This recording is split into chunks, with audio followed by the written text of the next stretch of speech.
Sandberg is the founder, chief visionary, executive director of the Global Force for Healing, with love as the force. She left her position as director of the Soul of Money Institute in late 2011 to dedicate herself wholeheartedly to realizing love and compassion in action by birthing the Global Force for Healing. She's passionate about empowering individuals, teams, communities, and organizations to create and sustain initiatives that benefit people and the planet and that generate a social profit. There were some other incredible synergies or benefits along the way that I just want to give all of you here in the circle gratitude for choosing to be here today rather than doing your taxes or enjoying the wonderful weather, or going to the beach while somebody else is doing your taxes, hopefully. And that is that this was the impetus for getting the Global Force for Healing, our brand new organization, recently birthed our website up. How many of you have been part of launching a website, putting it together, overseeing it? So it is really like a birth, isn't it? Yeah. I mean, I had birth pains all week that were very similar to how I felt that before I popped out my two babies 30 years ago and 27 years ago. And it felt so great, and I really wanted to share that with you today, so I want to thank you all for making this possible, because I can tell you that we now have a live website as of midnight. globalforceforhealing.org. So you were really all a part of that birth, whether you knew it or not. And hopefully you didn't have any of the pains along the way. And this is also my first public presentation, really, about Global Force for Healing. I've been talking a lot with folks one-on-one, but so I'm really eager for your feedback. I'm super excited about hearing the dialogue around the three questions, particularly the question on how do we create, and what does a love economy, what might that look like, sound like, feel like, what's our role in it? Because even though the Global Force for Healing has a slightly different mission, which I'll say in a second, I feel like more and more that, and it is us women who are leading this, that creating an economy that not only helps us be sustainable from the inside out, which is our topic today, but also that is a world that works for all, is really going to come from that irrepressible force of women. And that I'm really excited to hear what you have to say about that. Sometimes it's called the gift economy, sometimes friends of mine and colleagues call it the generosity economy. To me, all of it is born from love. The way Nellie started us out here in such a heart-centered way. That is the genesis of and the source of our power. And I'm biased, completely biased as a woman in this lifetime, but I feel like that generative power is something that we can feel because whether we've birthed physical children or not, but there's something that comes through us. So I want to thank you for the opportunities to really kind of birth two things today, just to prepare for today. And I'm going to just refer once in a while to my notes, only so that I can stay on track, and so we have plenty of time to discuss, and it's such a great relief to have a timekeeper. Thank you.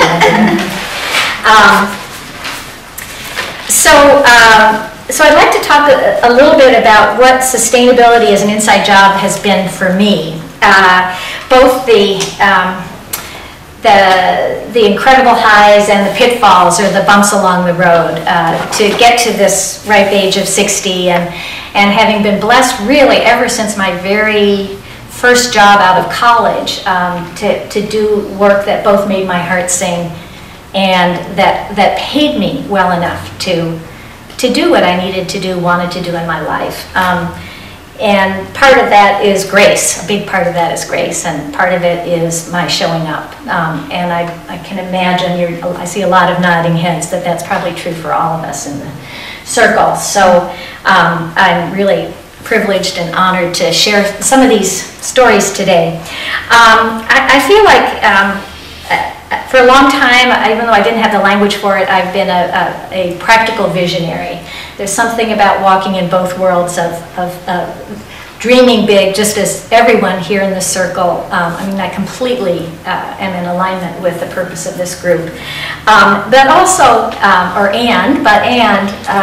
groundedness, a reality, so vision and reality to make it so. So in the last 2 ventures I've been involved in, the Soul of Money Institute is the director, working very closely with Lynn Twist and the Pachamama Alliance in my copious free time as a volunteer, and in other earlier experiences, actually co-founding and being the first CEO of a Holistic Medicine Institute, the Health Medicine Institute, a for-profit freestanding holistic clinic like this one, actually, where my MO was that I was the executor, the implementer. So the practical side of it was, which is not my natural bent, but I think became very apparent to me without just so many of the principles and practices that you talked about in your talk really resonated with me, Josie, because without the practical application, doing it every day, the routine, the practice, the discipline, the sticking to the budget, things can't happen. And so that became my MO, even though that wasn't really how I perceived myself. So my intention with the Global Force for Healing, with Love as the Force, is really to bring all of my life skills to the calling that really is for the rest of my life. That was a spiritually inspired calling that I kept trying to say no to, and like all babies, was going to be birthed anyway. There was no way to keep it in. So I'm going to talk a little bit about how I, take care of myself, how I create or have created sustainability from the inside out, and also, as Nellie and I talked to prepare for today, how we can, each of us in our own way, can value ourselves as contributors, as sustainers. What is it that really feeds and nurtures us? And that brings me to the mission of the Global Force for Healing, which is really to nurture, sustain, strengthen, communicate about, and link grassroots projects that have to do something about love and compassion, expanding love and compassion in action. So again, very visionary, very big, also very grounded in the reality of how do we treat our families, how do we treat ourselves, how do we treat others. So I'd like to demonstrate today, or at least to explore with you, share with you how being an activist, taking a stand for the well-being of all of life, actually is a generative, is a stand that can bring energy rather than drain it, and that it is just the opposite of poverty consciousness. So it's really prosperity consciousness, which for me is a demonstration that we're being sustainable, right? If we can hold that emotion that you were talking about, Josie, the emotion of well-being around money and other resources. And at the Soul of Money, when we would explore workshops around scarcity, one of the first things that came up for a lot of people was not scarcity of money so much as scarcity of time. And then the scarcity, really, although people typically didn't use these words, a lack of regard for themselves, taking care of themselves, what it took to really take care of themselves. And that often, especially for women, even though there were a lot of men in this regard, in this situation also, asking for what we wanted and needed without going into resistance around not having it. So that balance again of being really clear, taking a stand for ourselves, that the whole idea that you have to pay yourself first, that Josie shared with us today, that we can pay ourselves well, we can be paid well and be doing good work. And in fact, they actually reinforce each other. And that often if we don't ask, we don't find out that we actually can be paid more. So I don't know how many years it took me, how many jobs it took me to learn that one. When I thought about, how is it possible to, at least from my own life experience, to be fully committed to a world that works for all, to really being a stand for love, compassion in action in everyday life, and you know, and make good choices. And I'm thinking mainly around professional choices, although what also came up for me was around the time that I separated from my kid's dad, and I just realized in preparing for today that I've been divorced as long as I was married, 18 years each, which is, I don't know, that felt somehow meaningful, that I've thrived actually since the, you know, since the divorce. That when I chose in that case, and it was tied to a job as well, so I'll mention that, but when I chose actually to say no thank you to child support that was routinely forgotten, given very reluctantly, I felt like often I was in a position of begging for $300 for 2 kids. I mean, you know, it wasn't a whole lot of money. And when I got really clear and took a stand for generating that $300 and came into the mediator, we had a marital settlement agreement, worked with a mediator, and I said, you know, I'm really clear. I can make $300 more. I mean, that's just nothing. Thank you, but I don't need child support. I mean, alimony wasn't even in the picture. And then all of a sudden my kid's dad said, oh, I finally get what child support is for. It's not for your luxurious lifestyle. You know, it's not so you can take vacations in the Bahamas, but it's actually for our children. I don't mind paying. And I said, no, that's okay.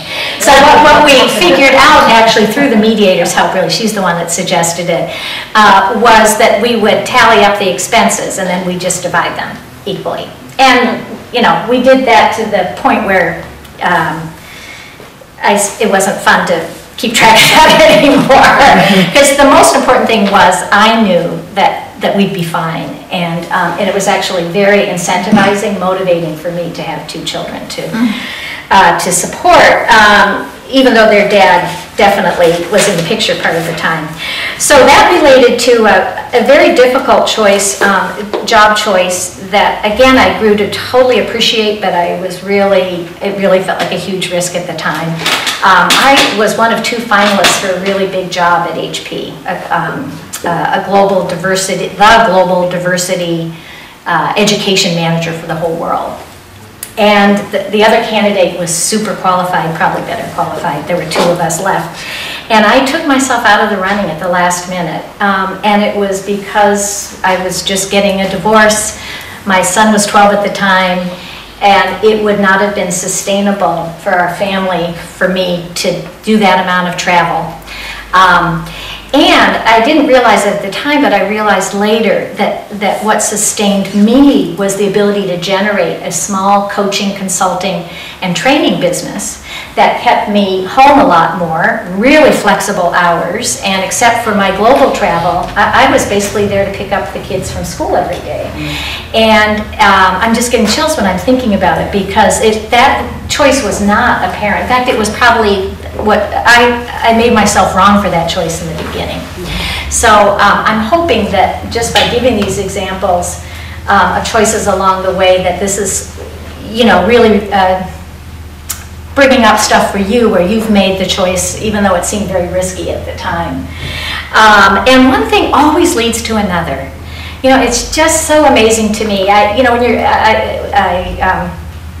have been joking that when you're I'm 60. When you're 60 and have been working since high school, you know, you can do a lot of things in 40-some years.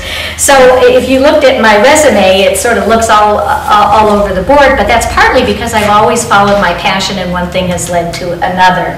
And I've been really fortunate that I've been able to generate, you know, sufficient revenue. Not that I always was wise in the choices, what I did with it.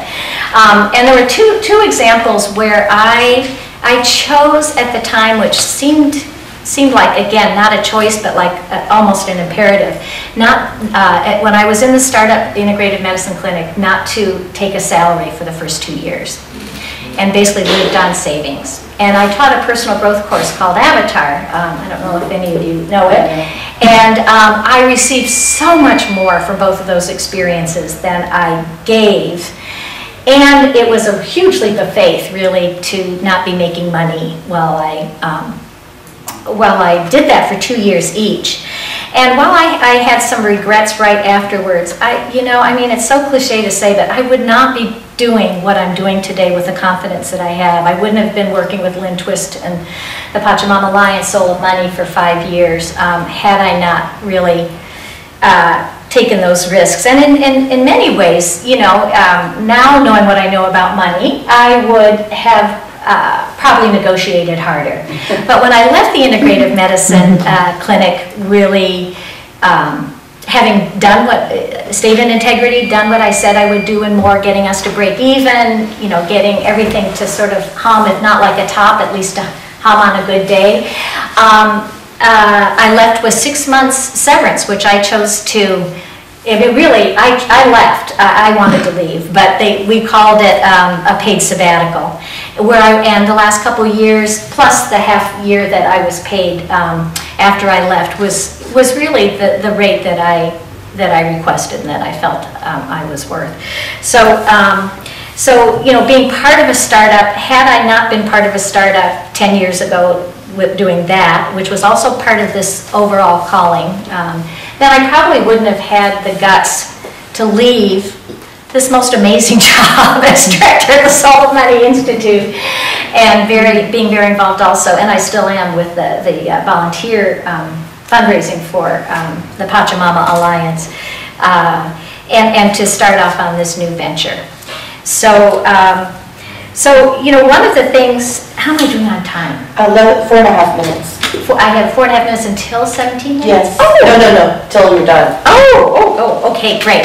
So one thing that I'd like to talk a little bit about, and there's actually a question that when we break into small groups, I'd love to hear what your practices are, is I have always, for the longest time, since I've been a coach, I've always had a coach.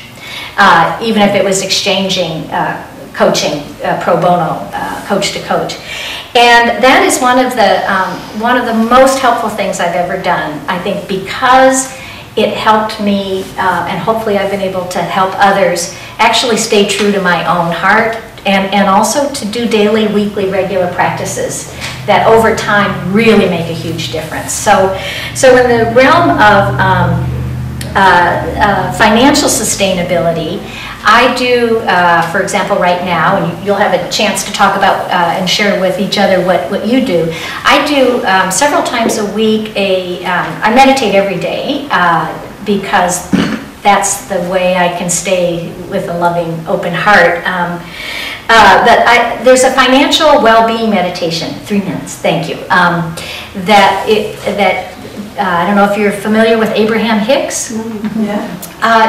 That is all about, basically, it's sustainability from the inside out. It's getting to a place of relaxation and appreciation and taking all the pressure off us to do anything other than do what we love and feel good. And from that, as cliche as it sounds, the money will come, because I agree with you, Josie, that financial sustainability is an inside job. It's how we feel about ourselves and money that really seems to make the biggest difference long term. So in addition to all my other practices, that is one that I do regularly. And also how many of you have some kind of a gratitude practice where on a daily, weekly, twice a day, regular basis, you either journal about or say out loud to the universe a big, thank you for specific things. And I found that is the biggest help if I'm in a funk, like I hit one last week. It's like the fundraising for what I'm doing now, even though I've been surrounded by generative fundraisers and fundraising principles, and I'm in conscious competence about that. I can do it sometimes, but I'm not Lynn Twist. So when I get into a funk about how do I create that with this baby organization that has this gargantuan, giant love and compassion and action, vision and mission, then when I come back actually to breathing practices and gratitude practices, 5 things that I'm grateful for right now, even if it's being able to have a latte with Nellie today. I mean, that's not even if, that's a huge one. or to take a walk with my friend Peg, or my wonderful new Lucy dog, who is a 1-year-old, super energetic young lady who reminds me of the virtue of patience every day. And what is more important to sustainability than that, right? Yeah. So the last thing I just want to say, because this is really kind of to tee up, or it's related to the love economy that we're going to be talking about, and I'll give some principles that have occurred to me and then would love to hear from you, is the whole idea of what philanthropy is. At its core, philanthropy is the love of humanity or humankind. So there isn't anyone that's not a philanthropist if we have an open heart. And you know, there are all kinds of books out there and people whose lives are testimonials to the fact that a little bit goes so far, and whether it's money or time. And a lot of the work that I've been paid to do and paid well to do, or leveraged into something that was really an amazing gig, started out as a volunteer thing. That used to be a pipeline in Pachamama. You know, some of my favorite staff members, we were volunteers together. And when that's a whole different story. If you want to know, I'd be happy to tell you. Your time. All right, thank you. So, hooray for all of us philanthropists, and thank you so much for letting me speak. And I also, so we'll do the questions. And then, thank you, Peg, for reminding me. I actually brought a little card. I can pass it out if you want. Oh, that's great. About Global Force for Healing, that has our mission, vision, and projects, and how to reach us, and the new website. Thank you, and may the force be with you. It's really within you. My nephew is in filmmaking school at USC. He said, Aunt Kay, you're really going to get in trouble if you say may the force be with you. That's all you know. But may the force be within you. I think that's still open. Okay, so gosh, 20 minutes goes so fast. Did you get one? I hope what I said was useful. Now, where are my questions? I know I got them. Thank you, Peg. Thank you. Okay, here we go. All right. So how do you want to do this, Nellie? I say the question, and then we break into groups. We break into groups, and then we say the second question after 8 minutes. Yeah. And the third question after. Okay. But before you start, I wanted to ask you a question. Oh, please. About, you know, this thing about the universe will provide comes to my mind. And we talked about this during our conversations. So how does this sustainability as an inside job? Right. How that is not the universe will provide. You know, that kind of wishful thing. I remember that we talked about, being grounded in something. Right. And so I would like you to say a couple of words about that, because that's one of the things that comes up for me when we talk about volunteering or, all these things. It seems like one refrain in the back of my mind. And I know that you have words of wisdom about that. Okay. If you don't mind to spend a couple of minutes. Oh, I'd be happy to. I love that question. Well, I think for me, the whole idea of the universe providing doesn't come without a huge accountability. And the accountability is that I am accountable for my own life and for everything that I've said yes to, every plan, every goal that I've set, especially that impacts others, which is pretty much everything, right? So that actually is super motivating for me and grounding. So my practices are very grounding, the daily practices.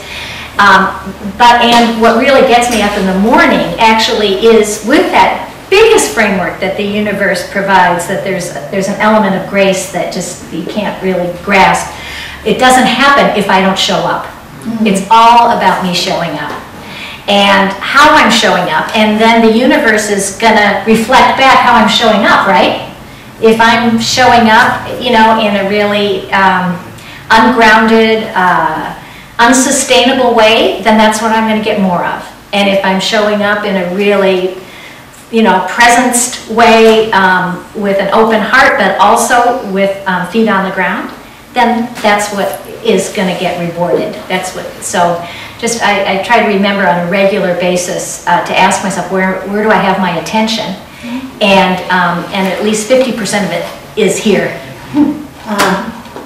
Thank you so much. Yeah. I don't know if that helped, but yeah, absolutely. I like the word accountability, feet on the ground, all that. Presence. Yeah, and also there is this trust that it's all going to work out, because it was just one quick thing.